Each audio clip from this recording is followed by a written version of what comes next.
qu'on peut dire que finalement la RDC souffre d'un problème constitutionnel ou plutôt d'un problème de fonctionnement des institutions? Si je devais répondre de manière honnête et analytique, ce que vous appelez, comme vous dites, le point de vue cocoricois, je dirais que la RDC souffre beaucoup moins d'un problème de constitution que d'un problème de fonctionnement des institutions. Pourquoi? Parce que, sur le papier, la Constitution de 2006 est relativement solide. Elle contient plusieurs principes démocratiques importants. Le pluralisme politique, la séparation des pouvoirs, la décentralisation, la limitation des mandats présidentiels et la reconnaissance de nombreuses libertés publiques. Sur le plan juridique, ce sont des bases institutionnelles sérieuses, mais la difficulté est apparue dans la pratique politique et institutionnelle.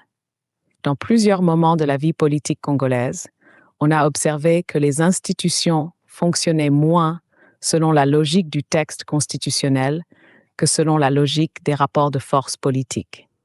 Par exemple, l'équilibre entre le Parlement, le gouvernement et la présidence dépend souvent davantage des majorités politiques que du seul cadre juridique. Il y a aussi la question de l'effectivité des institutions de contrôle. La Constitution prévoit des mécanismes importants. La Cour constitutionnelle, les institutions d'appui à la démocratie, les mécanismes de contrôle parlementaire. Mais leur efficacité dépend beaucoup de leur indépendance réelle et de la culture institutionnelle qui les entoure.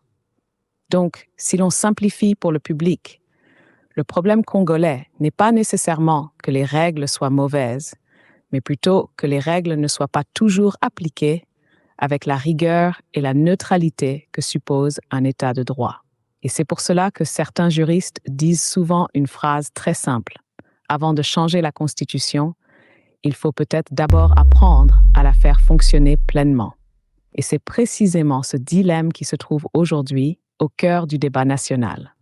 20 ans après son adoption, peut-on dire que la Constitution de 2006 a permis de stabiliser la vie politique en RDC? Merci Marius.